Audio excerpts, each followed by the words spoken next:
Northwest you'll need, from auxiliary kicker motors to fishing tackle, bait, and more. Defiance Marine is a Honda Premier dealership and one of the largest on the West Coast. Defiance Marine guarantees the best price on a new motor and the best service on a repower for your current boat. Defiance Marine has certified technicians, some of the best in the industry at evaluating your boat issues and any problems.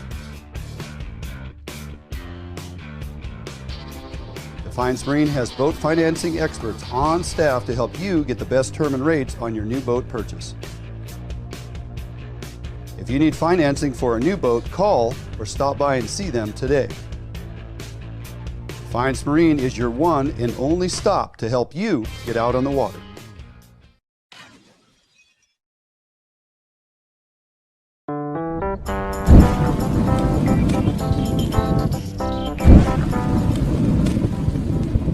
Cutbacks in funding and fewer law enforcement resources are affecting our businesses and communities. If your business is feeling the effects, Phoenix Protective may be the solution you are looking for. They offer security solutions customized to meet your needs. From remote video monitoring in their 24-hour control center to a proactive, experienced security professional on site, Phoenix Protective has over 20 years experience in ensuring the safety of their customers. Team members are highly trained and proactive, giving them the ability to adjust to the changing needs of their customers.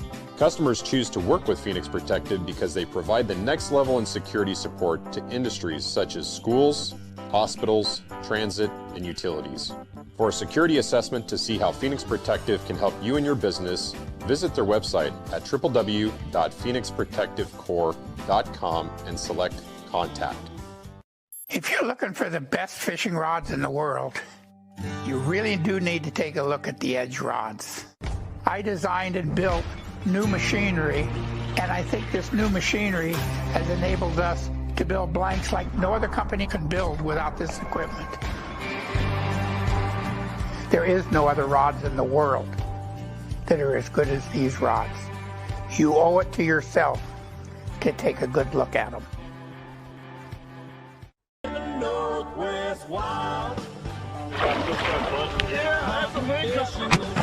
We've got a ballistic solution app on my... Tuna grounds are on the ocean, Tommy. We're going to do that. Don't go anywhere. We've got all the great fish that make great fish and chips.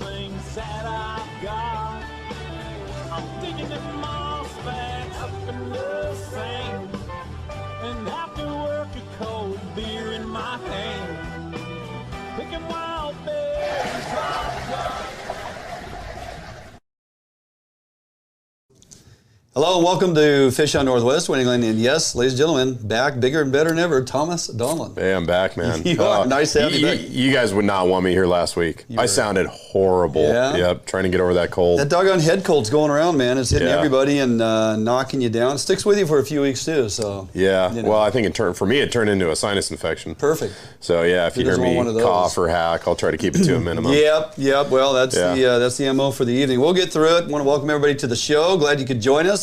Yes, in fact, we are live here from the Fish on Northwest studios located where, Tommy? Summit Lake, my friend, and we are already getting comments on your beautiful vest. I know. I put it on because I knew Andy might tune in tonight. And the very first comment, no freaking way. A vest. The vest is back. Yes. So, it's just for you, buddy. So, hey, oh, Jesus. Glad to have you all joining us. We have a lot of great content to get through. Tommy, it has been a busy week for us. It has, yep. Already, you were busy with a derby. I was busy catching some halibut, and then we both hit the shrimp grounds. Yeah, and I had made a quick run over to the Eastside and back in time, home in time for shrimping, and we're bringing all that to you tonight. We have a lot of recapping to do, a lot of catch up to do. We got some guests lined up and some Eastside fisheries to discuss and some ocean fisheries to discuss, and there is no shortage of content to cover tonight, buddy. So that's for sure. You're busier now that you're retired. It's amazing. Yeah, that's everybody warned me of that as well. Yeah. That's how it was going to be, and I said, all right, bring it on, because this train's moving, and man, things keep going the way they are. We're gonna have some exciting news to be sharing here in about a month or so. Pretty crazy stuff. I'm excited. Wait. So with that, hey, want to welcome everybody to the show, and yes, please take a few minutes. Go ahead and take our live feed here and share that out. Invite your friends to the show tonight so they too can be educated and entertained, and gain what it is we have to bring. Also, if you would, please swing by, stop by our website, www.fishhuntnw.com. You'll find a lot of great blogs, bits of information there, links to all our social media platforms and our videos, and of course, plenty of good reads there on our blogs and our online merchandise store. Shing does a fantastic job keeping that up to date, and there's lots of good swag and items for you to purchase there. Sold a handful of items at that Derby, by the way. Oh, right on, yeah.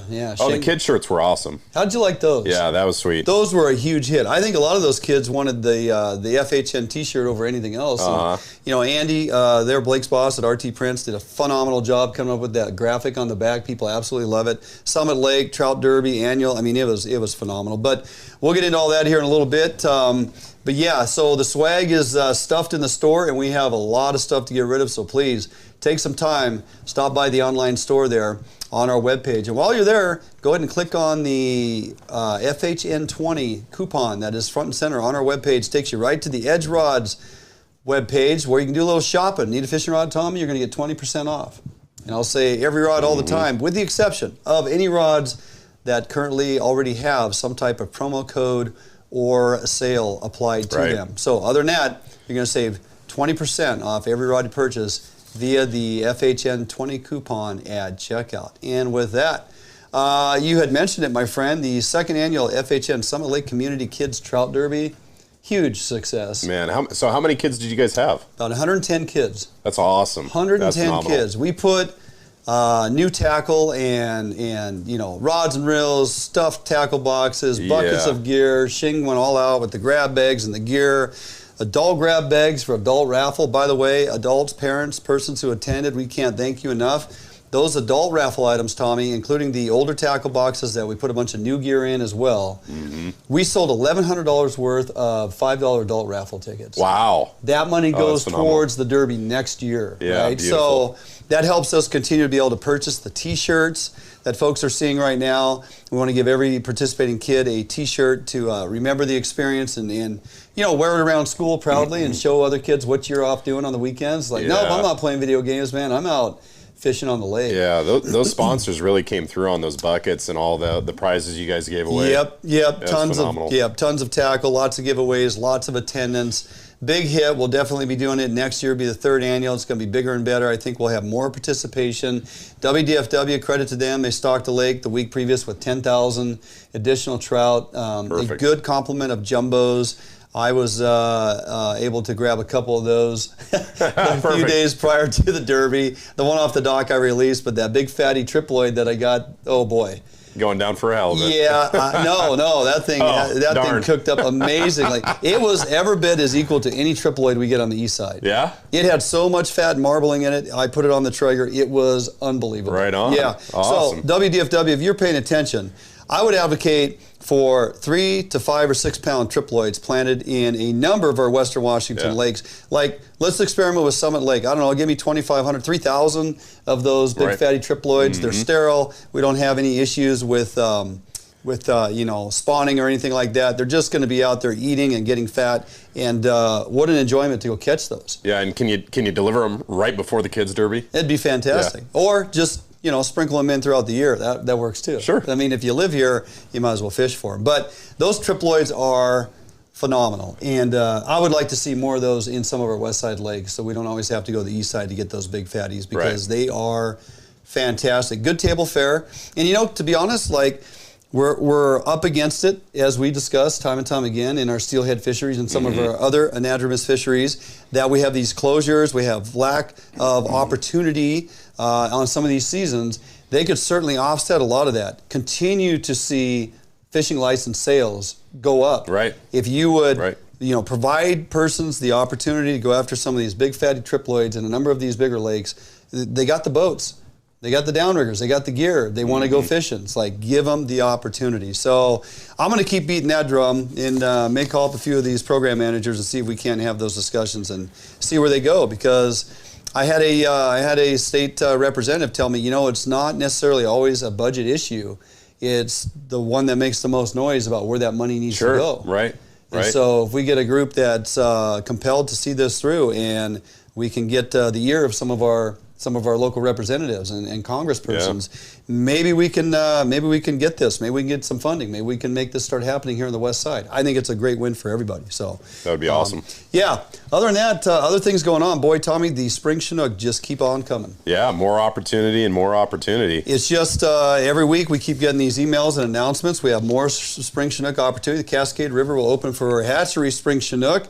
It opens June 1st, so we're going to have an opportunity here in the Cascade June 1st through the 15th. Now, it's only a 2-week window, but you get retention of 2 adult Spring Chinook. And the numbers appear to be pretty ample. I mean, there's going to be good opportunity to go to the Cascade and get yourself a couple Spring Chinook. And it's not like it's going to be, they're opening it up with a 2-week window and it's going to be a struggle. Sounds like there's plenty of fish around.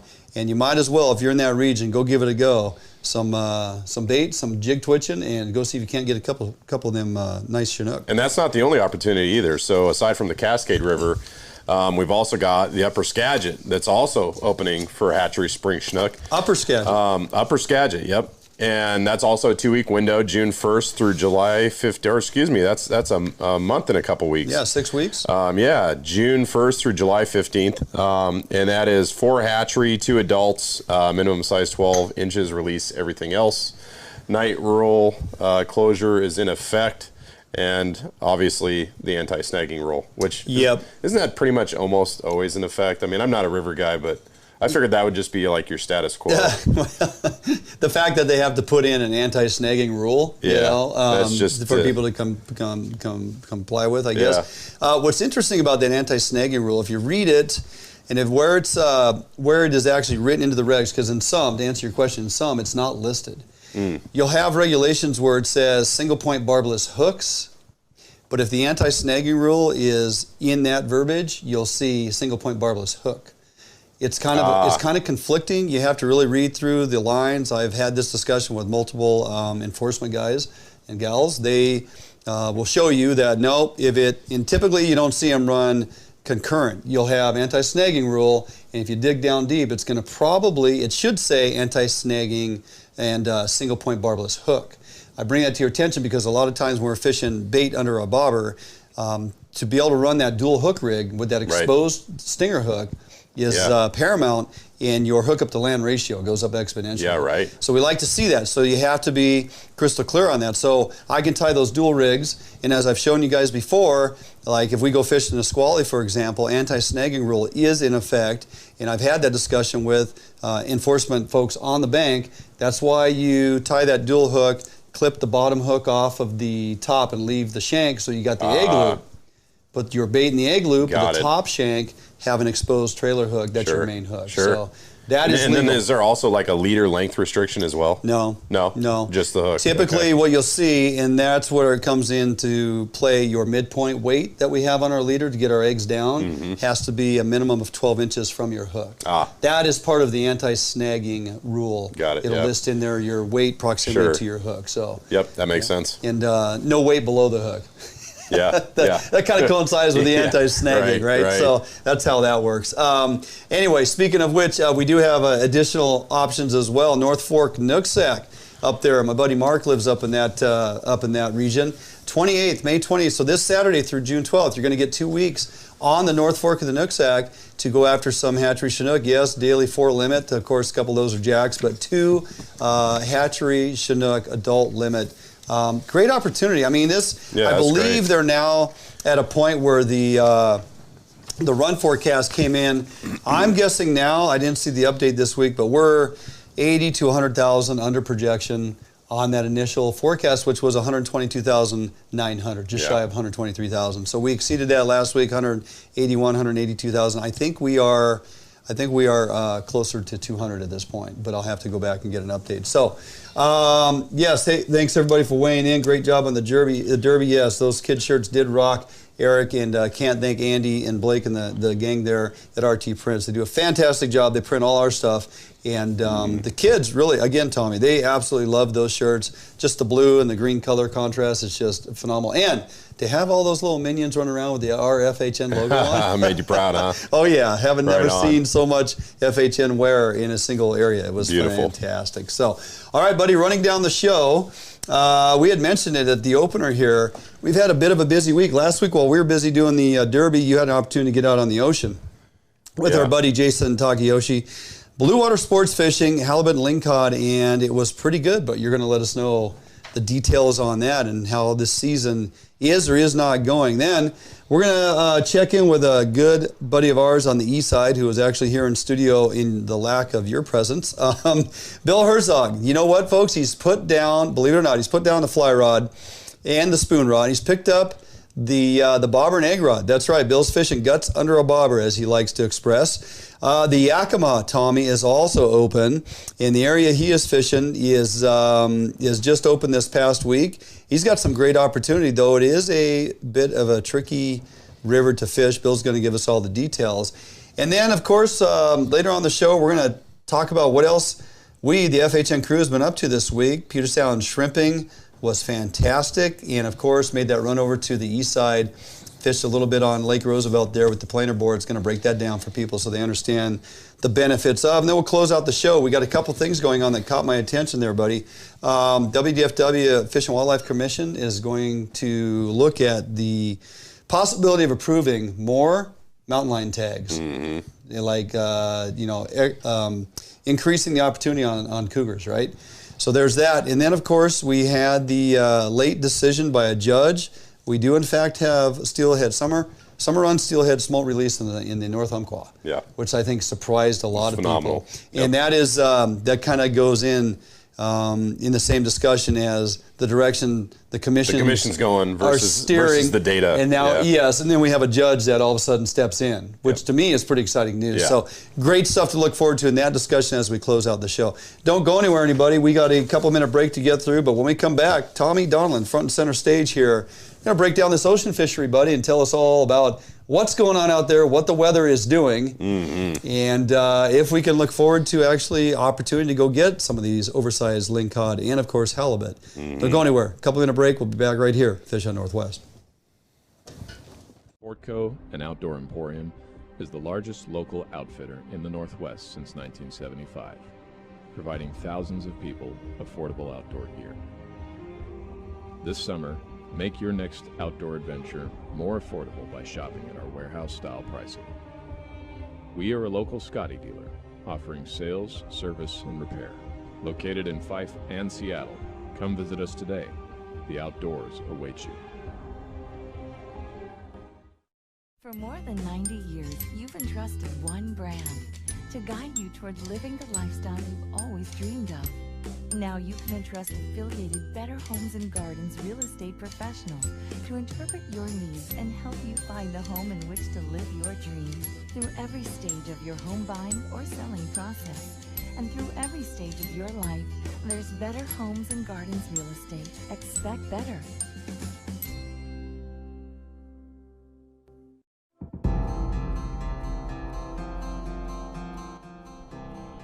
Sergeant Daniel Moulter began his tour of duty on October 21st, 1996, and ended his tour on June 27th, 2020.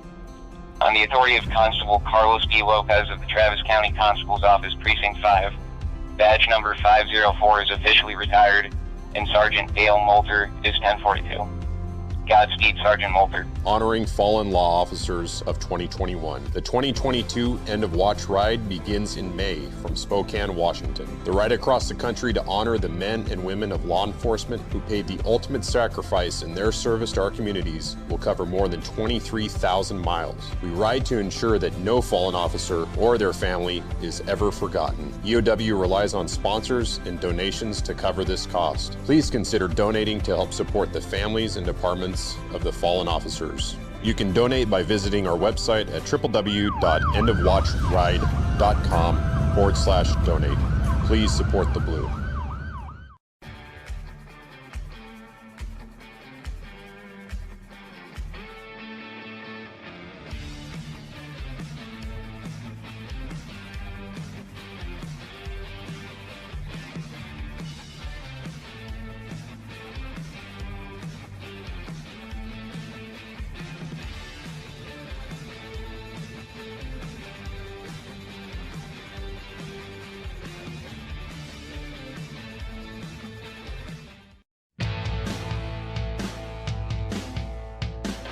Hi, this is Joe and Megan from Archery World. We have 4 store locations. We are at the Lacey location right now.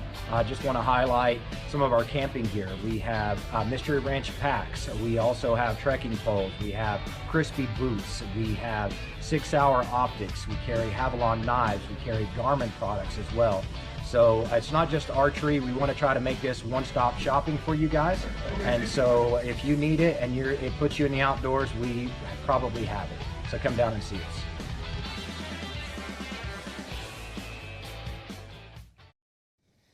Welcome back in studio here, Fish on Northwest. And Tommy, we are in halibut season, to say the least. And lingcod we season. are.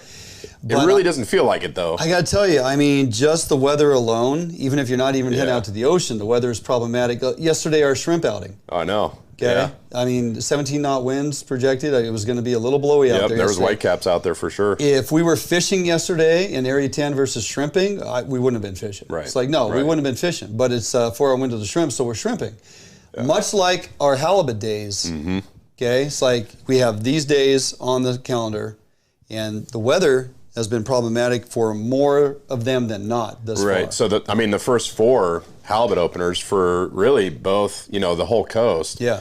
I mean, and you could argue, well, in Nia Bay, you're able to fish the strait, and that's probably the case. But, I mean, by and far, those first 4 openers were no-goes because of the weather. I mean, it was blowing. There was a huge swell. Small craft advisory on one of the openers. There was a gale warning. Yeah. I mean, it's just been completely nautical. It's been cooler. I mean, you referred to it as Mayvember. Yes. We've had so much rain. And it's cold been cold temperatures. And we've just been getting blown. And so really, the first time that we were able to get out was this last weekend. And so, I went out of, it was kind of interesting. So, we kind of did a kind of a friend's mission out of Westport where launched out of Westport and went up and hit Area 3 for the opener up there. And, went a good 90 nautical to get to our spot up there. But, we went with Jason Takayoshi, right? And he, for those that don't know, he brought a 39-foot CV from Miami, Florida, across the United States to Westport, Washington. And if you can't count them, there's four 400 horsepower Mercury Verados on the back of this boat. 1,600 horsepower. 1,600 horsepower on this thing, right? 39 foot. And let me tell you, the faster you go, the better your fuel mileage gets. It's crazy. People gets are like, more boat up out of the water. Yeah, exactly. Less drag. Right. And so people are like, oh my gosh, I wouldn't want that fuel bill. And it's like, fuel's fuel, you're going to burn it. But well, we talked about it though. Last year is Carolina. Right. 34-footer. Got 0.7 miles per gallon. 14 feet across the beam. Yeah. That was a wide, heavy 24,000-pound boat. Two cat motors running diesel. Right. And fuel mileage is comparable. But right now, with diesel so high, is $1 plus more per gallon. Right. Right? Yeah. So we were making, when we were first we're going into a head sea, right, to get up there. We were making about 0.7 miles per gallon. And then, as we got closer, it started to flatten out. And as we were kind of running around and spot hopping up there and everywhere else we ran, we were getting 0.9. I consider that pretty good for a 39-foot boat. Cruising 38 to 42 knots. That's crazy. That's most people's top speed, right? Right. So hell of a ride. And the thing the other thing that people don't realize about this ride is it is a dry ride. Which you wouldn't realize. You go, oh, it's a center console. That'll never do well here. You've kind of heard it. And it's got a hell of a flare on that bow. Yeah. And he's got spray shields on the side. So anything that does come over the top's getting knocked down by the spray shields. So I think people are really going to enjoy going out with Jason on his charter. The ride looked comfortable. Everybody's stacked out in beanbag chairs throughout the deck. They're just like comfy, cozy, not bumping around, not getting knocked around. Right. Right. Look good. Yeah. So let's talk about the fishing. Yeah, let's talk about the fishing. So we went up there and, it was, I hate it when the first drift you do, you're looking at your GPS speed and it's less than a mile an hour, just dead slow. I mean, we got there, we were drifting, it was like 0.5. So you're, number one, you're not covering any ground. Yeah. And number two, you don't have any kind of presentation on your lure. And the other thing is when you get that current going, it starts balling and collecting the bait, right? You don't have that current. It's just kind of willy-nilly. You know, it's kind of all over the place, especially when it comes to halibut and lingcod. And so we made, I don't know, we probably made 4 drifts on that spot. We picked up 2 fish. And then I said, you guys, we got to move. It's time to go. We got to go to some spots where there's probably some more current, and just get out of here. So we spot hopped, found a spot where we had a nice like 1 to 1.2 mile per hour drift, and boom, we're hooking fish, both lingcod and halibut left and right. Go figure. And you know, and of course, like, you know, the thing that I tell people is I always like to focus on spots that are, you know, not well hit. Maybe they're a little bit slower. There's not as many fish there, but there's bigger models there and away from the crowds. And for halibut, I love to fish rocky, hard pan bottom areas, because that's where you're going to find some larger model fish. Yeah. Away from the crowd. And we did just that. We got some nicer fish, and we're able to limit on halibut and lingcod. And yeah, there's one of them right there. You know, and so Jerry's a pro at fishing bait. We were running, of course, our favorite triploids, with the, I took 1 bottle of fire brine, and then another 2 bottles of the Potskie's halibut nectar, halibut and rockfish nectar. Yeah. Put it all together. Nice. And what I did is I slit those trout. So I basically went in from just behind the dorsal fin, and like I was filleting the meat off of the bone on both sides. So now you've got these 2 flaps, and then the other thing is when you put them into the brine, you're collecting all of that brine.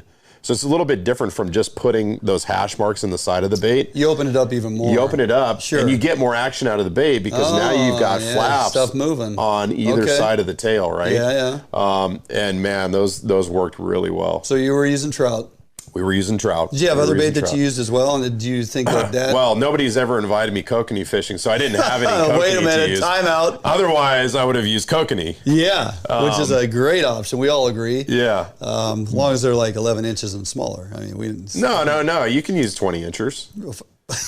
I mean, there's really no limit to what you can use. Well, there isn't, but yeah, boy, I don't know. That's what salmon fishing is for.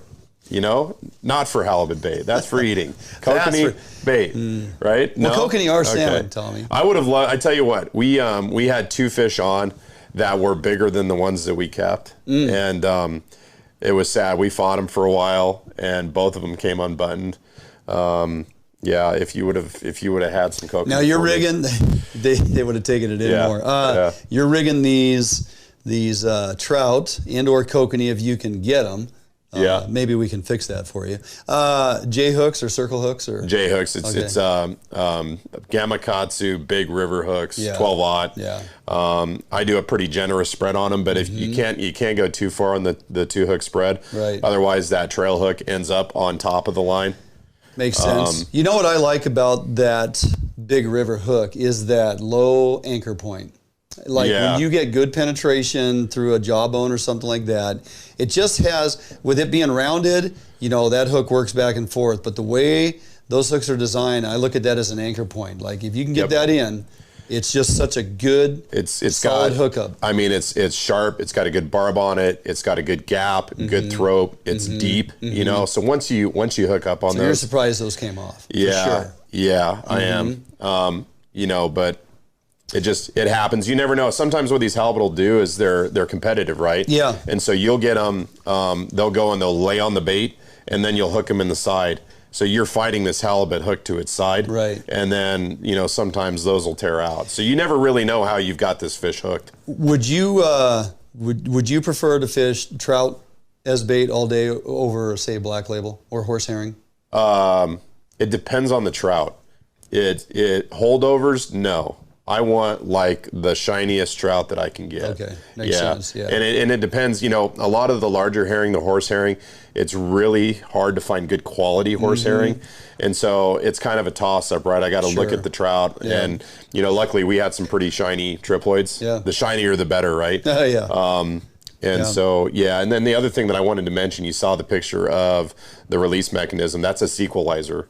Yeah, and so that's how people often ask, well, how are you descending these yelloweye if you run into a yelloweye and you have to send it back? It's basically I'm using one of my Scotty downriggers. I have a 15-pound downrigger ball.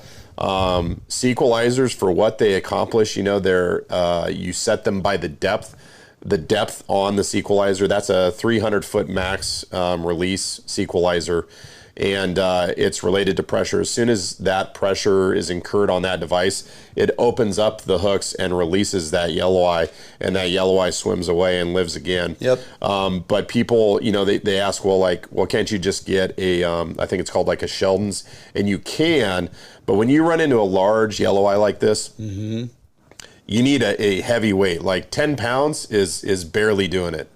You know, it's in other words, you need descent. something heavy enough to pull these big fish down. That's right. You got to remember, they got a large bladder. That's right. That is out. Yep. And those fish are very buoyant, especially, I mean, it's like they're attached to an airbag, right? So they're going to just float. I have literally, and what really grinds my gears is you're out there fishing, and there's a boat out there that keeps getting yellow eye, and pretty soon you got 5 or 6 of them floating. Right. Out there on the ocean, out around that one boat, and you're like, seriously? Yep. I mean, first of all, by law, you're required to carry a descending device on your vessel now on these ocean fisheries where you're going to encounter these fish, and they must be live released. And so I think that point is valid. Yeah. You know, your 15-pound downrigger ball gets it done all day long. And luckily, we didn't see any of that. We didn't see, we saw very few. I think I saw one. Yeah. So people are getting it. They're getting with the program. And that's how we're going to keep our fishery and our opportunity open is by releasing these rockfish. So it's important that we do that. So when you're rigging up these trout now with the side flaps, are you also putting some type of big UV hoochie skirt over the top of them, right? Yeah, Burying it kind of like you showed in the bait lab there. Yeah, it's going to be glow pearl white or UV of some fashion. Yeah, okay. Yep, yep. And that's going over the top. Also, with the minimal opportunity that we've had secondary to weather windows here, I mean, I would foresee an extension of additional days coming as we get into June. Possibly, for sure. Absolutely. We're going to see more days, both for Westport and for Nia Bay La Push, I'm pretty certain. Yeah. They're just, people have not been able to get out. So there's going to be quota left over. I think somebody's asking name of the charter. It's Blue Water Sports Fishing. Pacific Blue Water. Yeah, Pacific Blue Water Sport Fishing, Captain Jason Takeyoshi. And talked with Jason last night. He does have days open, so give him a call. Hell of a ride, good fisherman, good bait. Oh, he'll get you on the fish. Yeah. And if you're also looking for tuna opportunity, if we get tuna opportunity, I mean, make sure you keep him in your the old Rolodex as well. Because talk about a comfortable ride to get out on the tuna grounds. Yeah. Well, and the thing that I love open boats. So I love, you know, a lot of deck space, walk-arounds, and things like that. And a center console, it doesn't get any better when you're on a live bait stop for tuna, and you can work 360 degrees around the boat. That's a good point. I mean, that's what it's about. So. Yeah, back deck space on boats and over and unders with tuna running all over the place. That gets a little crazy at times. It does. This full walk around would be just a pleasure to fish off of for sure. So, well, nicely done. I mean, you guys got into some fish, you know, in a narrow window of opportunity, and then the weather went right back to where it is. And it did. It's tough to find these days, and so get your dates on the calendar, schedule them with Jason. You will not be disappointed, and hopefully the weather holds, and we can start looking forward to more days out there on the water, Tommy, for sure. So, all right, with that, we are going to bounce out here for a quick break. We come back, our buddy, our long lost brother, the general himself, Bill Herzog. He's been on the east side chasing springers, and he's all geeked out about it, Tommy. He's like talking to a little kid that, tomorrow's Christmas, and he can't wait, right? So Bill's fishing guts under a bobber, as he likes to remind everybody, and he's finding some moderate success over there. The Yakima is open. They had anticipated 4,000 springers coming back. I think they have bumped up to upwards of 8,000 fish, potentially. That sounds fantastic, but the Yakima is not like a Little Lewis or North Fork Lewis or Kalama or a small tributary like that. The Yakima is a pretty good sized river. We have some conditions as of late that are making it a bit challenging, but we're going to get into all that with Bill. He's going to tell you exactly how and why, and if you have potential to get some of those Spring Chinook on the east side. We come back from this break right here at Fish Hunt Northwest.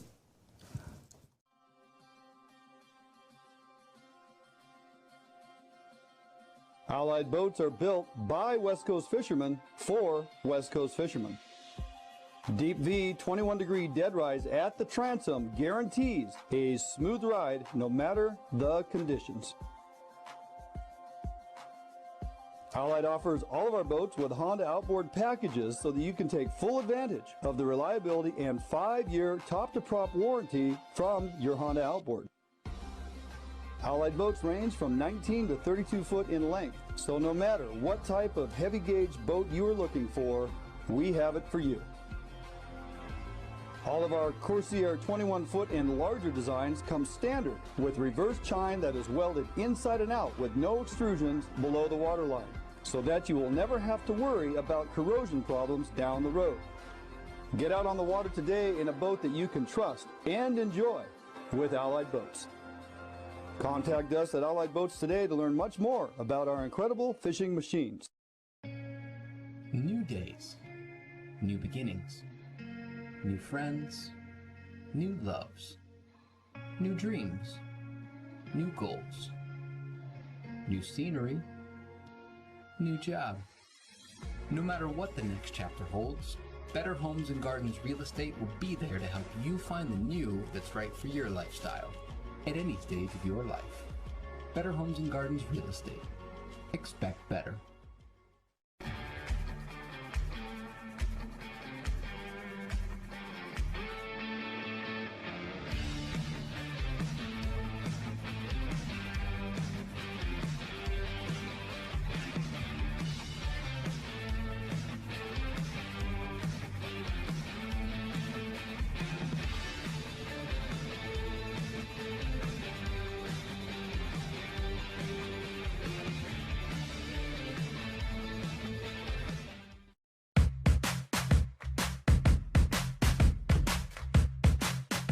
Hi, we're Joe and Megan Malico, owners of Archery World up here in Lacey.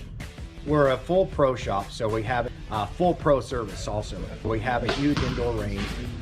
We carry 11 bow lines, all the major bow lines, and then there's subsidiary companies too, like if we carry Bowtech, we carry Diamond. If we carry Matthews, we carry Mission. When you come in, we're gonna ask you, what kind of price point you're looking for. What's your hope, what's your goals, what's your flow, and with that information in mind, we'll point you in the direction of, that price point bows, and then maybe give you the option to test fire, maybe a higher level bow, just so you can compare. But it really is all about getting what it is that's going to work for you. We don't upsell anyone. They shoot it, they like it, they don't like it, they don't get it. We don't operate like that. So if you need it and it puts you in the outdoors, we probably have it. So come down and see us.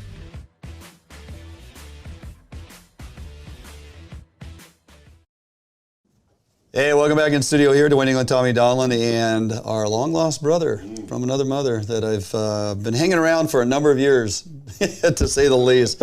My buddy Bill Herzog is on the phone, and as I had mentioned, Bill's actually, ladies and gentlemen, fishing guts under a bobber, as he likes to put it back in the day. The Yakima is open for Spring Chinook and retention. And Bill, the section that you are fishing opened up on the 17th, and it's open through June 30th. How long of a drive? How long of a drive is that for you?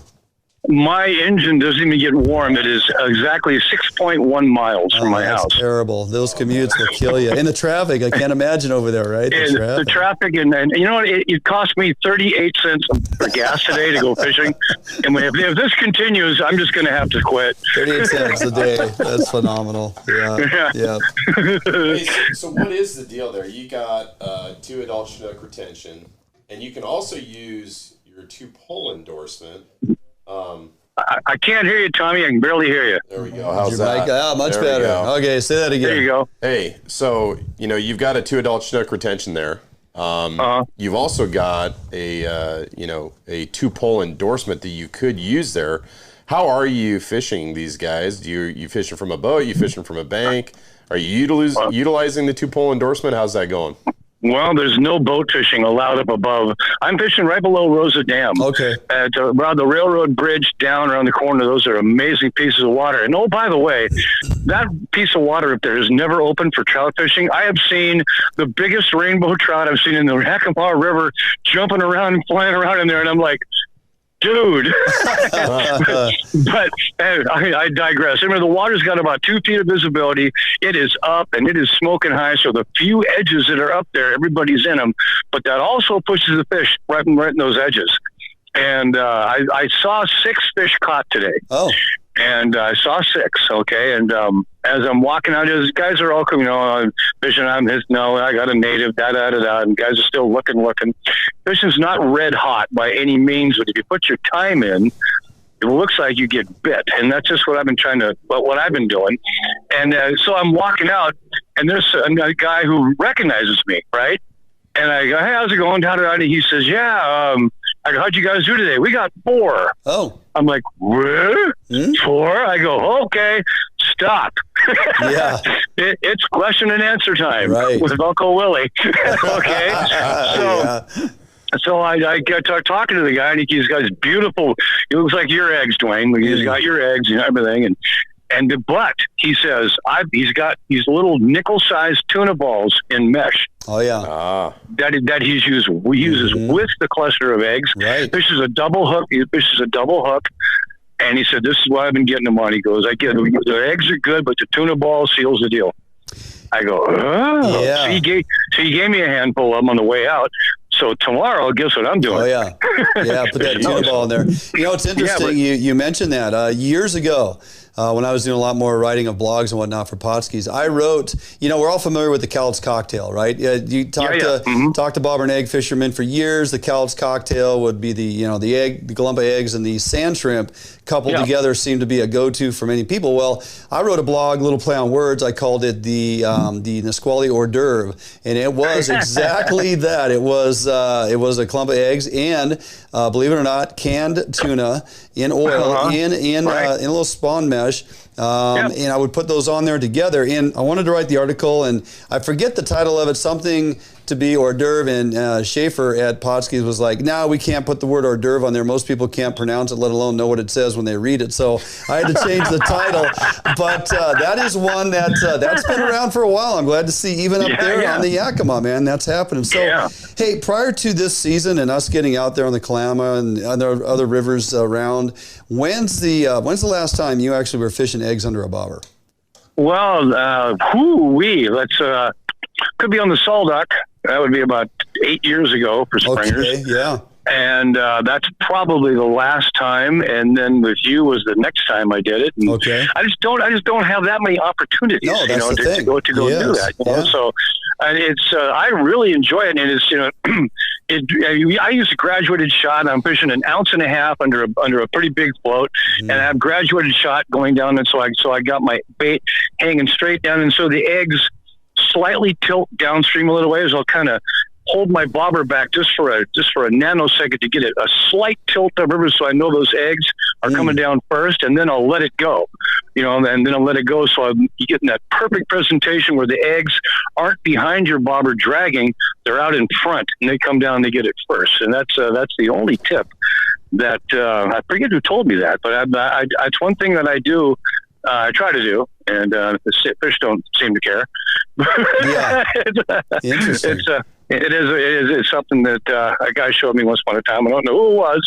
Gentleman was on the Salduck, and I thank him, whoever he might have been. But what's going on up here, the problem we're having here, Jan, is the water is rising 1,000 CFS every 2 days. And that is a ton of water, man. There is over 5,000 CFS coming down the Yakima right now. It is a royally, you know what? It is. I see you almost had to use a dump button there for a second. Almost. I've been off the air for a while, and I'm in Yakima. Yeah. I've been living in Yakima. Oh, by the way, my wife and I'm eating sushi, right? We're at the Sumo, and I'm thinking Yakima sushi is not far from gas station sushi. It's probably pretty close. It's probably actually the same. It's one and the same, actually, right? No, actually, it's a pretty good place. It's really cool. But that's like when we're in Wyoming. We go to eat, and they said, "Oh, you should order the fresh oysters." And I'm like, "We're in Wyoming." Yeah, that's a hard pass. I know what kind those are. Yeah. Right, you're not fooling me any. No, you're not. No. So that's what I can tell you is the bite here. There's no evening bite. There's no morning bite. It's just the fish bite whenever. I've been quizzing people, and from what I've seen, the first couple of days I had pretty good fishing. Problem I was having was getting one without a big pork chop sized fin on below its tail. That was a problem. But now the fish seem to be all hatchery fish they're catching now, and I can't land one. Hey, it's just kind of the way it goes. But they're biting all through the day. I talked to the game warden up here. He comes down twice a day, and he chops the heads off of fish. He took the head off of mine the other day to see if there's a pit tag in it. Oh. So they've been doing that and taking your information so you'll know where the fish was been, when it was planted, where it came from, and that's kind of a cool deal. I thought that was neat to see. Mm-hmm. Well, Uncle Bill, I got to ask, I mean, it sounds like fishing's pretty good there. I mean, if you ran into somebody that had 4, it sounds like you've been getting into them. I mean, what... Yeah. How is it? And then, like, what's your prediction going forward? Is it gonna get better? Like, how long is it gonna last?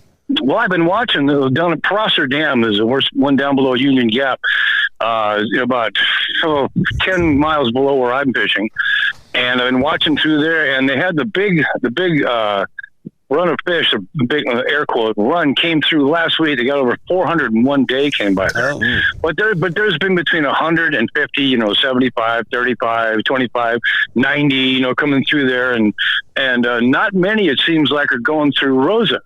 So they're piling up because it says there's like 18 fish went through there. I don't know how that's right, but there's fish down below. They're rolling. Guys are getting them at 1 o'clock in the afternoon, crack of dawn, right before dark. Now, just crazy, whenever. random. Yeah, it's because the water has so much color. Yeah, talk about that. It's very roily. Talk about the conditions as far as you got raising water, which, I mean, over here, obviously, we're accustomed to water on the rise, and it's going to be off-color dirty. It's going to be raging. We got to wait for water to drop. Sounds like it's going to keep going up. What's crazy is you're telling me it's going up, and the fish are still biting. So that is kind of an anomaly. Talk about the color. Talk about the flows and how you're finding fish. Well, obviously, it's like anytime the water is really high, in any big water, you always look for the soft edge, right? And that's how we break down. Used to break down the skagit, and we used to break down the snake in the fall.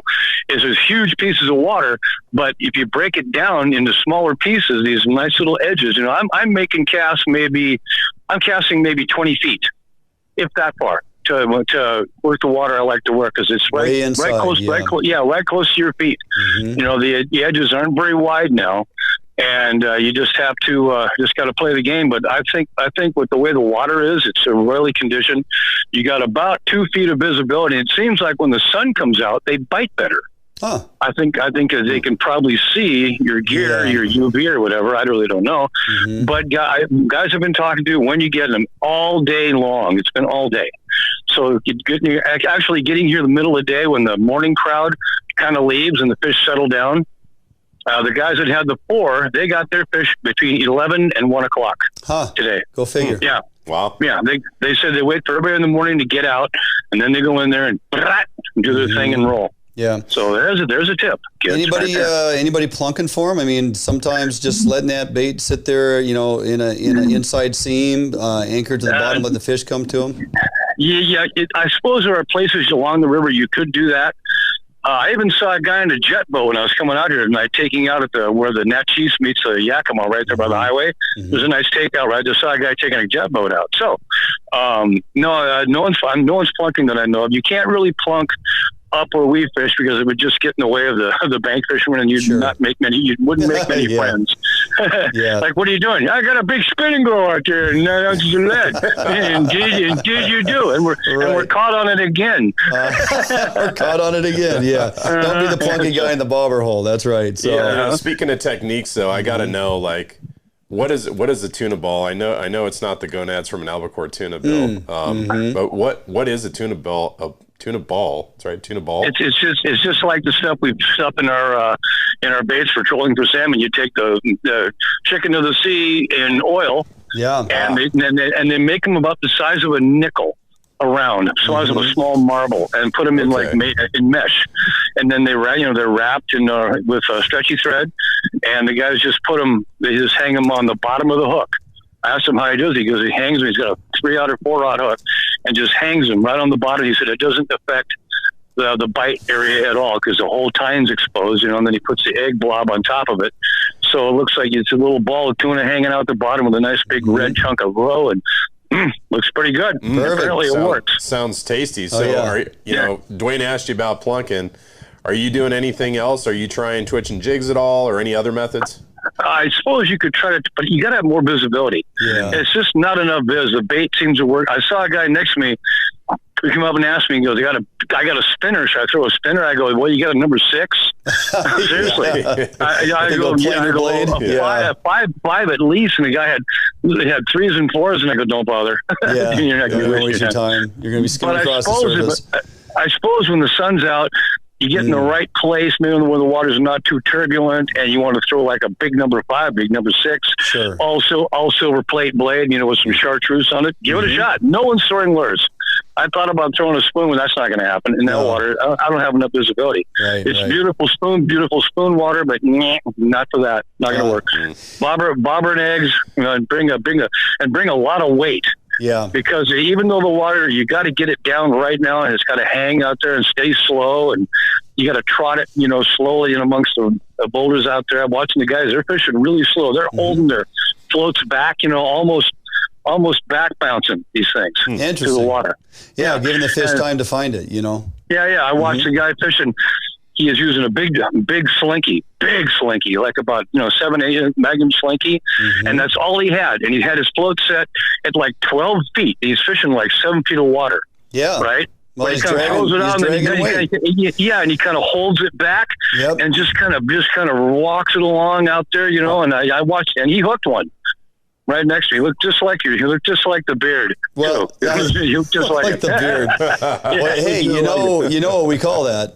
We call that, what you call bobber dogging or float drifting. We call that float drifting, right? Dragging lead. Yeah. That was going to be my next statement is like, well, man, I'd start dragging lead and slowing it down. If you're holding back floats, trying to make sure you keep it in front of them, I'd start dragging lead if it's not snaggy. Yeah, the guy's got a float under the size of a tennis shoe, an NBA tennis shoe. No less. Yeah, perfect. Yeah, well, hey man, you got a few more days, a few more weeks or so to go out there and get them, and hopefully the water remains, doesn't get any worse for you, and you're able to grab a few more. The quality of those fish looks fantastic. I mean, the genetics are what they are, right? Yeah, they're not very big. They're 8 to 10 pounds.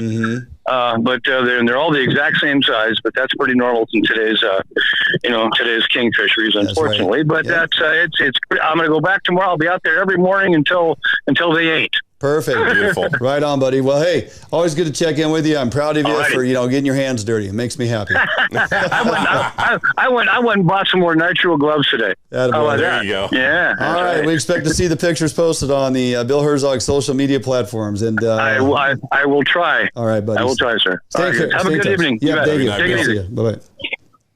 Yes, the infamous Bill Herzog, the general himself. Getting his hands dirty, Tommy. That's right. Isn't that great? I can't believe it. It's been 8 years since he's fished eggs. Yeah. I didn't realize. I didn't know that about Bill. Yeah. Well, when opportunity is there, he'll go do it. But, he's all about hardware and of course, fly fishing, synonymous with fly fishing and spoons. And that's just where he's at this point, right? Yeah. And so, but he does enjoy, like most of us, a good quality Spring Chinook. Yeah, right. And the fact that this run continues to grow and they keep opening up all these extra opportunities. And with the Yakima, he was actually over here when I had read him the reg that the Yakima was open. His eyes got this big. And then his brain started turning. He's like, oh my gosh, I'm going to go fish bobber and eggs this year. Yeah, so always good with Uncle Willie, no doubt about it. All right, let's jump out here for a quick break. Tommy, we come back. It's time to talk a little bit about some of the stuff we've had going on. Yeah. Our outing yesterday to go get some of those shrimp with thousands of other persons that dare get out there in the conditions that were in certain areas. I had somebody post up on here, Area 7 was like a glass pond. Just a mirror, just flat, calm as could be. So not what we had in Area 10. No, definitely not. So we have a few things to discuss, a little video to watch, and I think you're going to enjoy this stuff. Don't go anywhere. We'll be back about 2 minutes here, right here, Fish on Northwest. If you're looking for the best fishing rods in the world, you really do need to take a look at the edge rods. I designed and built new machinery, and I think this new machinery has enabled us to build blanks like no other company can build without this equipment. There is no other rods in the world that are as good as these rods. You owe it to yourself to take a good look at them.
A Northwest favorite for almost 40 years, Arima boats are manufactured with pride right here in Bremerton, Washington. Arima Boats offers all of our boats with Honda outboard packages so that you can take full advantage of the reliability and 5-year top-to-prop warranty from your Honda outboard.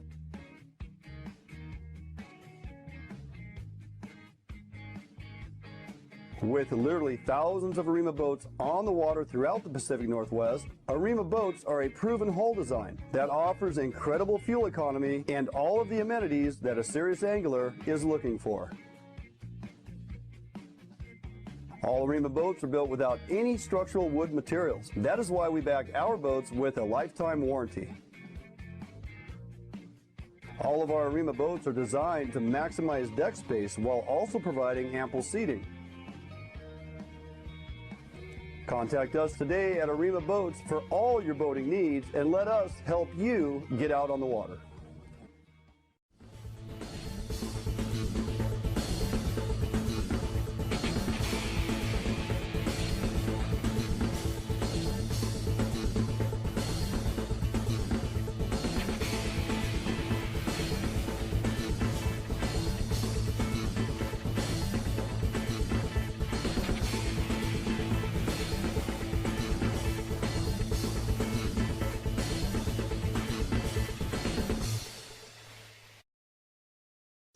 Welcome back in studio here, Duane Inglin, Tommy Donlin, and we've had about a busy week, my friend. Yeah, that's an understatement. You know, last Saturday, obviously, we've already kind of recapped with the Derby and the Ocean Opportunity, and then, I mean, getting ready for that Derby the last 3-4 days was just a grind. So much for Sherry and I to do. Got done with the Derby, got back here, invited a bunch of people over, barbecued up a bunch of food, and had an afternoon. Cleaned all that up, got rid of everybody, loaded up the truck. I was on the road, dragging the boat to the Eastside, and got out there to do a little fishing with a retired buddy from work, and just figured it was time to get over there on that Eastside and put the new planer boards to work. And weather was on and off. You get these storm cells that blow in there, and we had flat calm like you're seeing now, and we had times where we had almost white caps out there, but that lasts for maybe 30 minutes, and then it blows through, and then you're back to calm fishing. But fishing was a little tough. There's probably a reason why there's not a lot of people over there right now. We managed like 10 or 12 trout and 1 kokanee, and not running the planer boards, I only had 2 fish that came on the downriggers. And we were varying our depth, and I was marking fish on my Ray Marine. I mean, I had fish streaking up, coming to look, because I'm running rudder flashers off my downriggers for extra attractant with kokanee. You want to have that flash. And there were multiple times those fish are streaking up from 40, 50 feet down, coming up to 25 feet to look at what I got going on. And I'm using stuff that historically has worked for me. And they just wouldn't commit. It just wouldn't commit. I would have fish, following along, just kind of cruising along like I had. Sockeye have done that up there at Baker Lake. You get a bunch of them right underneath your gear, just going along with the boat, and every once in a while you get one to go. But I had talked to my buddy Troy Black over there, and he's like, yeah, just, stick with your same stuff. I had done my progression. So we're fishing, got 2 guys in the boat, 4 rods, 2 downriggers, 2 side planers, and pinks and oranges. And as the morning progressed, everything transitioned to pink because I was getting nothing happen on anything to do with orange, which is weird because when Matt Messing and I were over there, we were getting everything on orange with Troy. Fishes orange a ton. And, I was changing out bigger presentation, smaller presentation, changing size and types of dodgers, running double D dodgers with Max, running sling blades, running some other options, running gold. Do you ever cycle the gear? Like you see this, so you on the sonar, you see this fish swim up into your gear and it's following your downrigger, following your gear. You ever just, bring the downrigger ball up five feet to entice the bite? Yeah. Does that work for kokanee? Oh, yeah. Yeah? Yeah. Well, if you're marking fish, especially if you're below them, you're going to bring it up. And, of course, the setbacks are 140, 150 feet. The nice thing about that is it gives you time to elevate or descend based on where you're marking fish. Sure. Okay. And I would mark fish kind of cruising up and down in between the downrigger ball. I mean, I might have one at 17 and one at 25. And you got fish swimming between them. So you're like, well, I'm going to leave the 17 because they're at about 20 feet. They're going to see that and they're going to, And we ended up with a couple fish on the downriggers over the course of a day, and but everything else came on the side planers, including the kokanee. I was running a 1/4 ounce lead about 8 feet above my Dodger, just to give it a little more depth. Can't tell you exactly what the depth is on that. I'm guessing in around 12 to 15 feet. Yeah. The Dodger's going to take it down some. We're 140 feet back. Then we clip into the side planer. I put it out there 100 feet, so you're well away from the boat and way back. And when those fish are running shallow, this is the purpose for those side planers, because you get that out away from the boat. Boat pushes fish away. Thereby, that's probably the reason why we had only a couple fish come on the downrigger. But we marked a couple schools of fish that I had to assume were kokanee. Right. Decent numbers of fish down there at 45 feet. And I'm going above, past them at 35, 40 feet, varying, and just couldn't get those deeper ones to trigger for whatever reason. So, look, that fishery is not my backyard. It's a love-hate relationship for me because I've gone over there on days and just absolutely killed it, and other days you kind of struggle. Now, people might go, well, you got 10 or 12 trout. I mean, that's not exactly struggling. Well, it's all perspective. It's like the trout were all about, 16, 17 inches on the big ones, plus a handful of dinks. The kokanee was 15 inches. The trophy kokanee were over there. I can get 15-inch kokanee in my backyard. So I want the bigger fish. I want the bigger triploids over there. And we just weren't finding that caliber of fish. Not to say that it was a complete and utter failure.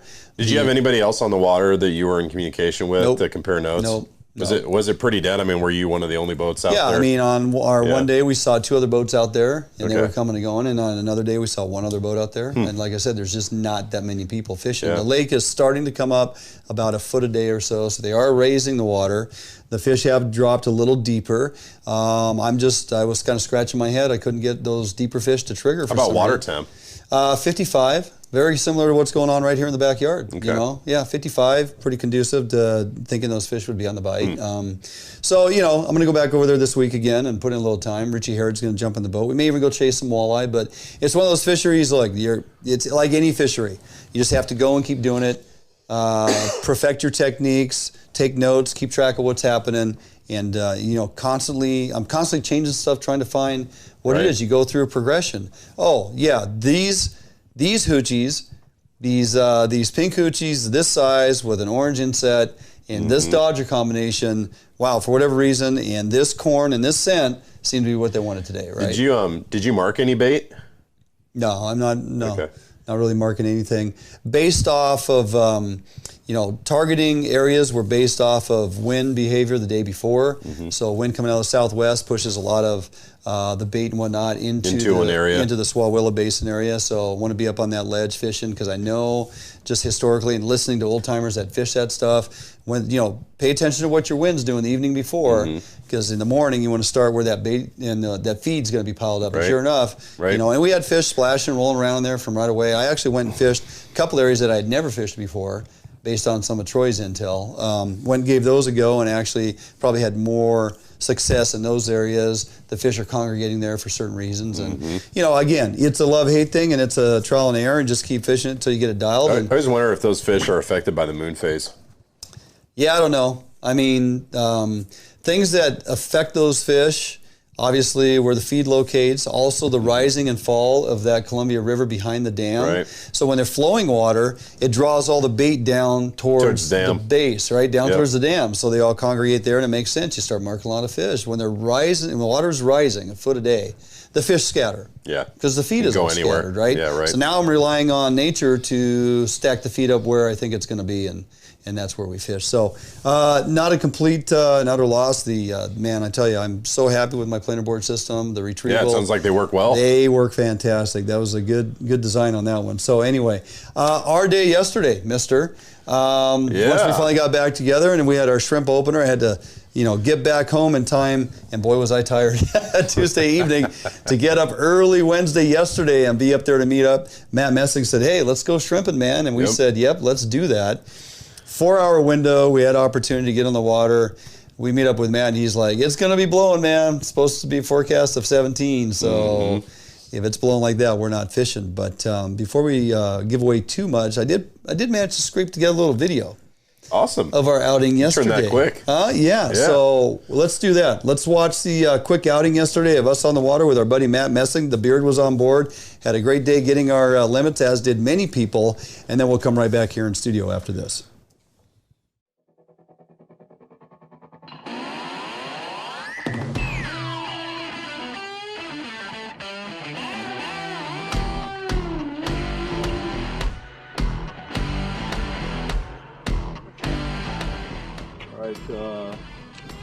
Yeah.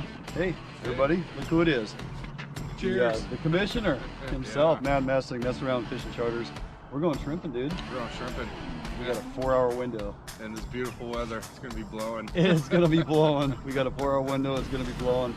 We're going to jump in the boat, leave the marina, go across, pick up Tommy, and get on the water. So here we go.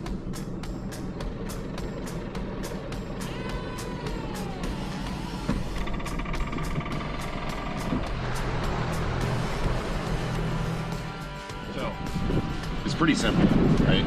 So these are ladder pots, and the way you set them up is you turn them upside down, and you'll notice they have these little bungees. And so you just take the bungee and hook it to the ring. Yep. And then the next bungee and just go to the next ring, and those are your gates. That's how they enter the pot, just like that, right? So the pot's upside down now, and then I've got the bait containers on long line clips, pretty simple.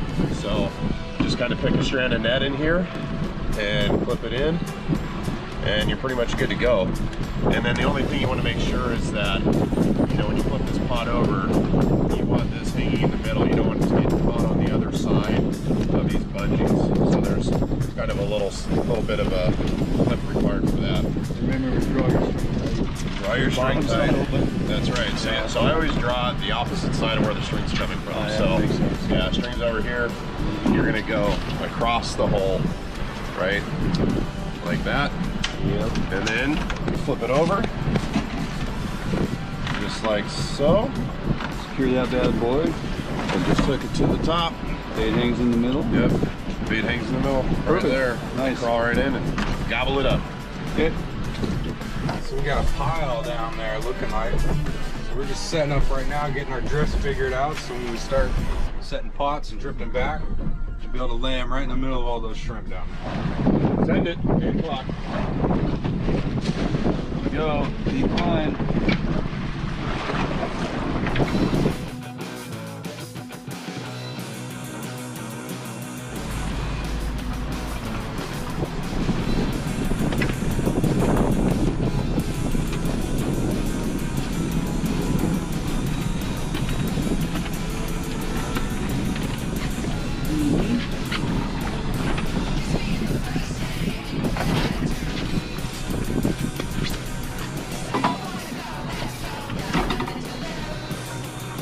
All right. Gave it, yeah, I'll just go ahead and pause this back. Go ahead and let us know that when you're looking good there.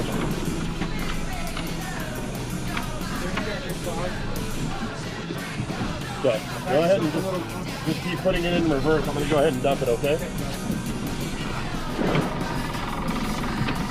We're off.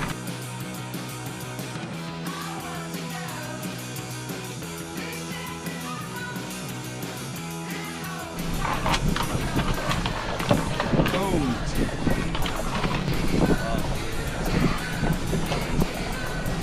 All right, now in the water.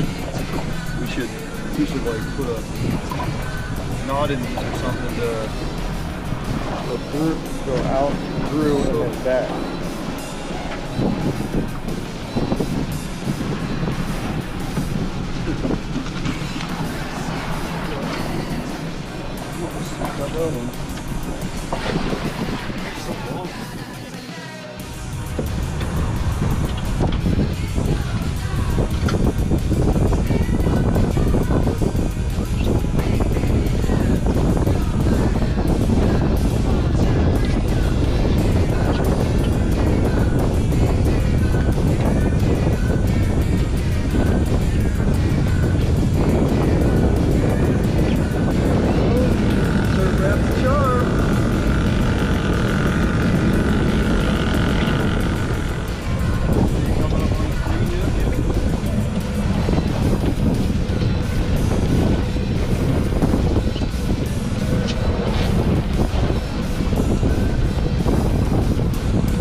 Good pull. Scrimps, calling out. Oh, baby. That's a good one. Come on, boys.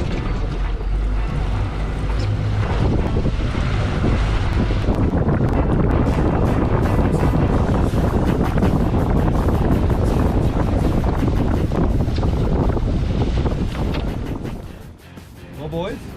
Hey, phenomenal day, brother. Thank you. We did it again. Always with this guy, right? He says, hey, you guys want to come shrimping? Tommy, what are you doing? Heck yeah, we're going shrimping. We're going. I'll make some time. I was on the east side yesterday. It's like, oh, I got to get home. 25th, we got a 4-hour window. Well, it didn't take quite 4 hours. No, it was really about 2 sets. Yes. 2 sets at the bottom to be on our limits. Yeah. There you go. Yeah. Dude, that's key. That is a game changer. Yeah. I mean, it's not just a sales pitch either. That broadcast ability of your scent going down current, draw those shrimp up too, and get it to your pot. Well, and people got to remember this fishery is a little bit different. You got 4 hours, right? Yeah. So it's not, you're not soaking these the whole day, overnight. Yep. So when you put it down, you need that scent going immediately, right? Yep. So it's a little bit more of like a soupier mix, right? Mm-hmm. You know, a little bit more viscosity to it. Hour soak, pick pots, check, count, redeploy if you need to, and you have a bucket of slurry ready to go. Plenty of this mixed in, rinse and repeat. Yeah, pretty much. And Matt, how about the clouds of shrimp we saw in the sonar?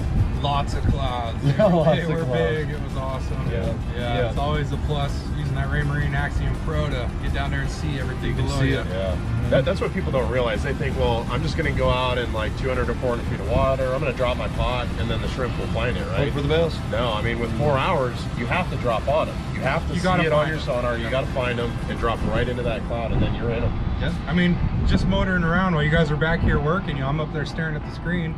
I'm passing pot after pot after pot of nothing on the ground. You know, you got people are just throwing pots anywhere out there, and it, you know, it's not the way to find success. A couple key points to be successful in a narrow window of opportunity. It's like find the prawn, have a crew that functions well together. You know, getting the bait in, getting the bait hung into the pot, get it ready to deploy. Everybody's got a job to do, and You know, you go from pot to pot, and a couple pulls, and look at. I mean, we got our 4 limits in no time, and they're big. Yeah, they are big. They are big. These are good shrimp this year. You know, there's a lot of shrimp out there. I don't know if we'll get another opener or opportunity, but if we do, I mean, they can refer back to your amazing video on how to mix up a productive bait, the Thomas Donlin family secret, and of course, it incorporates the crab shrimp fuel by Potskis. And then, of course, how to properly rig. Right. Which we did. You know, that's another thing. Like, this is, let's face it, Puget Sound shrimping, it's combat shrimping. It is. Right? There's a ton of people out there, and so you have to use leaded line. You have to use leaded line. You can't have anything floating on top. Right? Super key. Yeah, well done. Heck yeah. All right, well, let's get these out of the sun and get on the road to home. We'll see you guys back in the studio.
Defiance boats are built without any structural wood materials. That is why we back our boats with a lifetime warranty. All of our Defiance boats come standard with large fish boxes that are fully insulated so that you can ice your fish properly all day. Defiance boats feature a 21 to 22 degree dead rise at the transom and a large reverse chine for incredible handling and stability offshore. Defiance boats are foam flotation filled and unsinkable for the ultimate in safety while fishing offshore.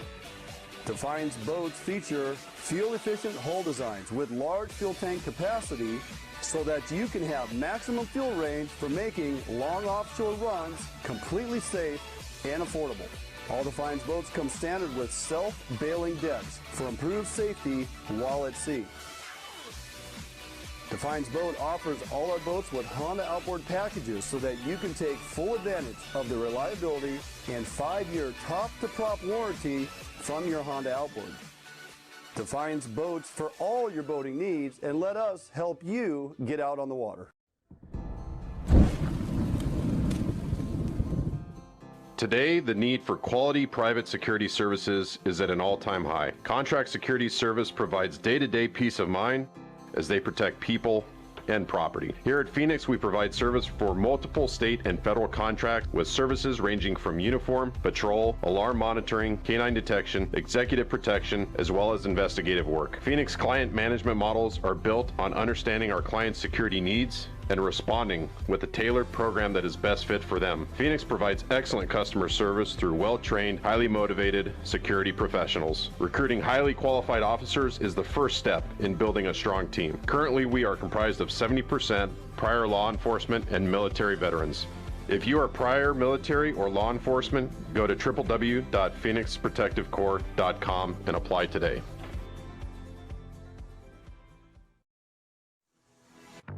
Yep, for sure. Oh yeah, big fish. Yeah, buddy. Nice fish. Oh, beauty. Gorgeous fish. Bobby's on the board. We got a good one. Oh yeah. Oh, oh, oh, geez, come on. Nice fish. Nice fish.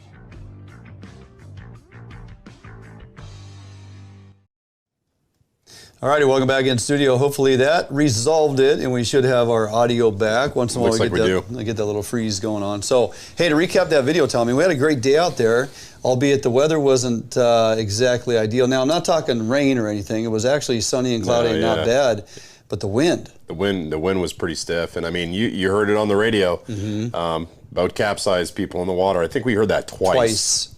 Twice. We had one capsized, one taken on water. The first one had 3 persons in the water. The second one had 1 person in the water, 2 still on board. Coast Guard was busy yesterday. We had a straight kayak floating down through Area 11 past the Narrows unmanned. So it's just, it brings me back to kind of my soapbox I got on last week about these windows of opportunity, a narrow window of 4 hours. Yeah. And people are going to go. And I had told Matt when we were coming across to pick you up and what we were up against first thing in the morning, I said, you know, there's going to be people out here trying to stay close near shore because they want to get their shrimp opportunity. They're going to be out here in a 12-foot Livingston or some type of... And they do. You know? Yeah. And they're going to come out and they're going to drop their pots and by God, they're going to get their shrimp. Problem is, we had some of them rollers come through from tankers yesterday. Right, with wind chop on top of it. Yeah. Gets pretty dicey for small vessels to be out there. And people feel like, you know, they are forced by the schedule. They've got one Puget Sound day scheduled, right? Yeah. It's 4 hours. Yes. You've pretty much made up your mind that you're going. And then you also say, well, I want my family to go too. So now, you know, you're taking whatever boat you can afford. Sure. With whatever motor you can afford. Yes. You're putting your whole family on that boat, whatever size it is, 12 foot, 10 foot, whatever it is. And then you're loading it with shrimp gear, which is heavy weight. Yep. And then you get out there and it's just not conducive to being on the water. But WDFW forced you to go because you want to take care. You want to be part of that opportunity. But that's the only chance that you can go. It's a 4-hour window, 1 day, because we get one limit this season. And that's why I said, well, then let's make it a retention card system. Exactly. Retention card season. Yep. Don't tell me you can't do it. We do it with halibut. Right. 1 per day, 4 per season. We do it with sturgeon. 1 per day, 2 per season. Certain areas down in Oregon, and I had mentioned this last week, we get so many Chinook on a particular river or tributary, so many per day, 1 per day, and 15 per season. Whatever it is. I don't want to hear that it's an enforcement issue.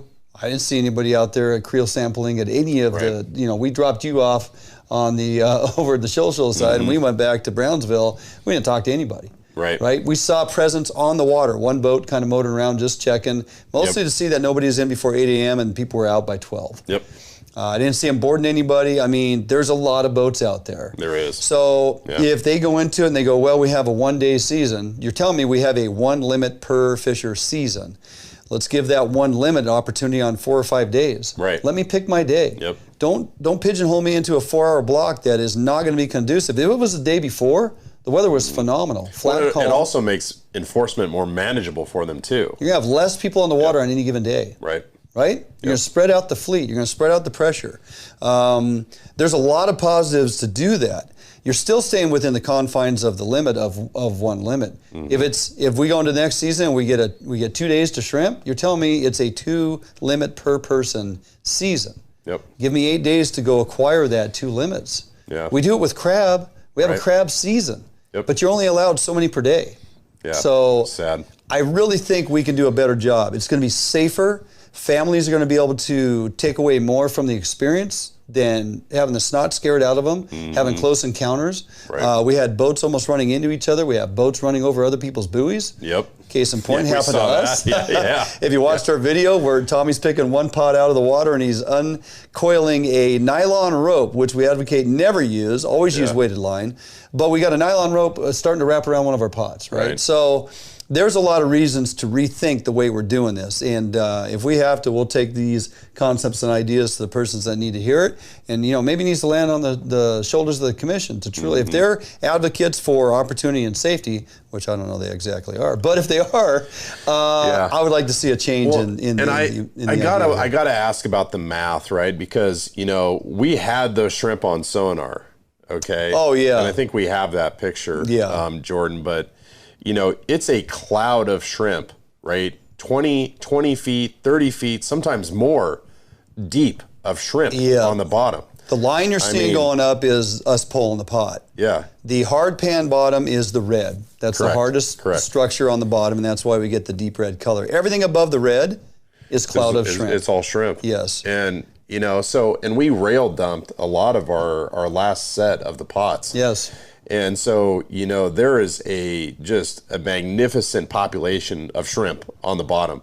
And so, when you say you can have 4 hours and you can only keep 80, I just wonder, why? I mean, the biomass is tremendous. Huge. Yes. I don't get it. Yeah. Where's the math? Where's the science in that? Right. I agree. Okay, moving on. We're going to jump to our next two topics, and before we close out the show, so WDFW is proposing upping the mountain lion tags that they can issue. They're focusing on some of the areas that have been brought to their attention, Blue Mountains in particular, because of the amount of lion kill and the lack of survivability on some of our young elk calves. The predation on these elk calves in the Blue Mountains herd is just completely out of control. It's unreal. And so, they are aware, WFW is aware that this is an issue. And so what they did is they went and they GPS collared 125 calves. Okay. You know how many made it through the winter?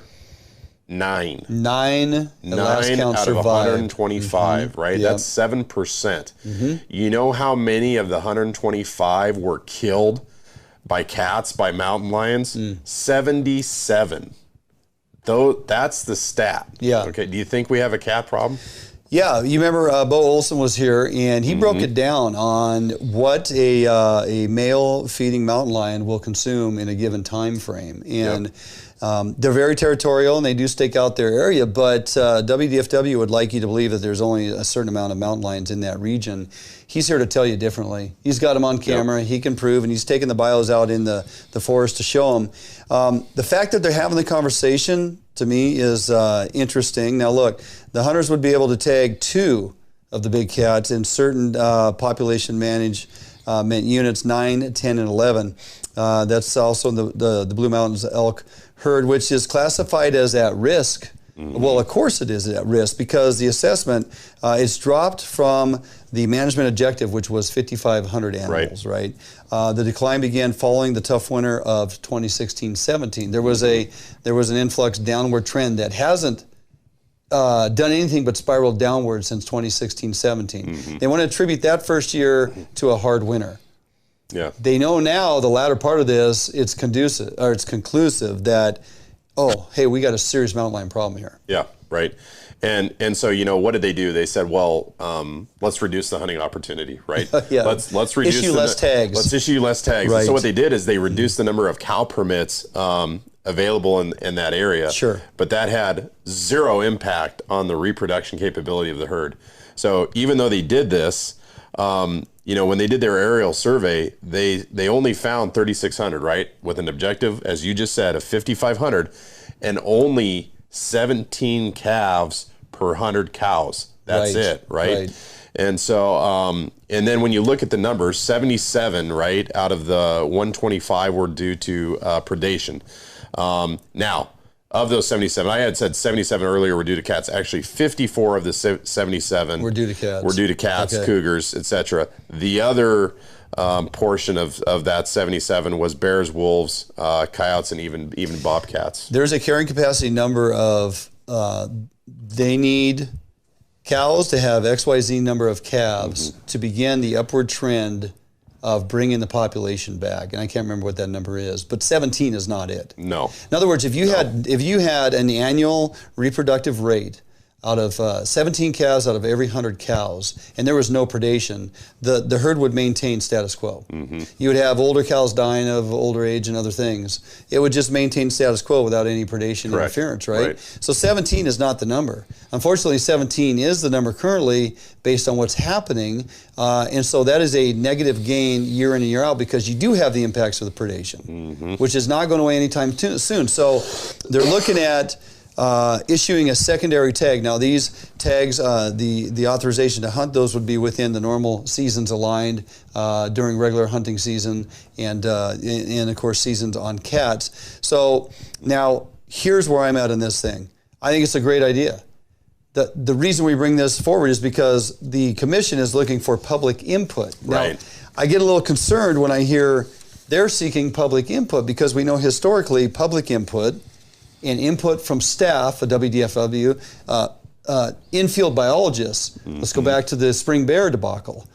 They're not exactly listening to the public input, the public outcry, or the information brought forward by those who are in the know, as in the scientists and biologists in the field, bringing this information forward. So, okay, they want to listen to public, then by God, hopefully they listen. Yeah, and actually act on it. And actually act on it. What people can do, you can go to www.publicinput.com/2022 Cougar Season CR102, and it's up there on the screen. And I believe that's actually a / publicinput.com / Oh, sorry, I said backslash. Yeah, / thank you. / 2022. Yep. Cougar Season CR102. We'll give you a minute to write that down. The reason for that is you can simply go online, submit your information, and that you do want the commission to pay attention, to listen and understand. We do have a tremendous problem with mountain lion predation in the blues, and hey, we're just starting there. There are numerous problematic areas with cats that are decimating various herds throughout the state. And the cat predation is just one, but it's probably, it outweighs the wolf impact tremendously, okay, because they're so prevalent in so many parts of the state ever since we removed the opportunity to hunt cats with dogs. And the bear thing is also rearing its ugly head and going to continue to be an issue unless, especially when they get rid of our spring bear hunt. So this is an opportunity for us to once again get in front of the commission. If they take in all this information and do nothing with it, it's going to once again show where they're truly at with this thing, right? So we're hoping they're going to move on that. Conversely, down there in Oregon, we had a commission that about a month ago voted on a 4-3 vote, even though the science supported the release of summer run steelhead smolt on the North Umpqua. The science supported it, that it was not impacting the wild fish by any way, shape, or form. The carrying capacity was such that it can continue. The numbers were down from low egg take from previous years anyway, due to poor ocean conditions. And so they said, yes, by all means, release the summer steelhead smolt. The commission said, okay, we hear you, but no, we're going to get rid of this program. We're going to shut down this hatchery, Tommy. We're going to get rid of the program. Emotional response, once again, listening to whoever weigh in on that, which is just nuts, right? I mean, we're seeing the same thing in Washington, but so the way that that hatchery typically operates is they release those smolts around April 1st, right? And there's some environmental conditions and some other variables that they take into account, but usually that's the date. Luckily ODFW staffers kind of saw this occurring, right? Saw this vote coming into play. And they did an assessment of the hatchery fish impact to kind of that wild strain of those steelhead, right?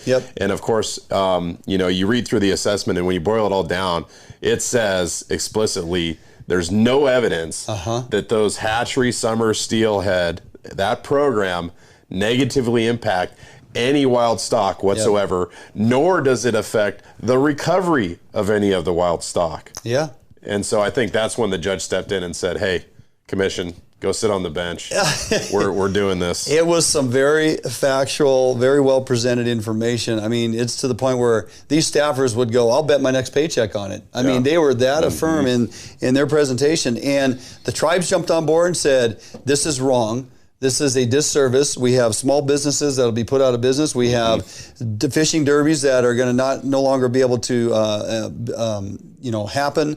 There's a lot of impact here for no justifiable reason. The judge took that all in, listened to the tribes, listened to the persons that weighed in, and overruled, which I'm excited about the fact that a judge took the time to truly take this all in, took a look at, put a lens on what the commission's doing, realized there's no justification for it, overruled the commission, and said, no, not happening. Release the smolt. So the North Umpqua has gotten and is continuing to get their summer and steelhead release, which is fantastic. And we need more of that.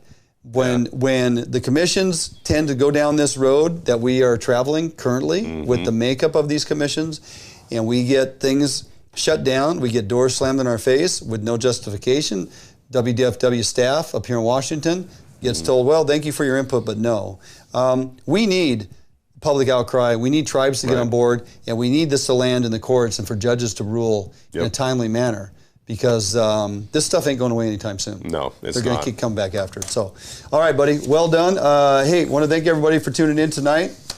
Appreciate all the interaction here on the messaging. If we didn't get to you, we apologize. If you have questions for us throughout the week, please post them up on our messenger, either Facebook or over on YouTube. Email us at www.fishuntnw.com. We're always available via email for sure. Want to thank everybody for tuning in. Appreciate your guys' insight. And get out this week, man. Great opportunity. I'm going to go bag me a couple turkeys. Go get them, man. And then I'm going to go do a little fish on the east side. And after all that's said and done, we will be back next week right here, 6 p.m. live, Thursday. Don't miss it. Have a great week. We'll see you next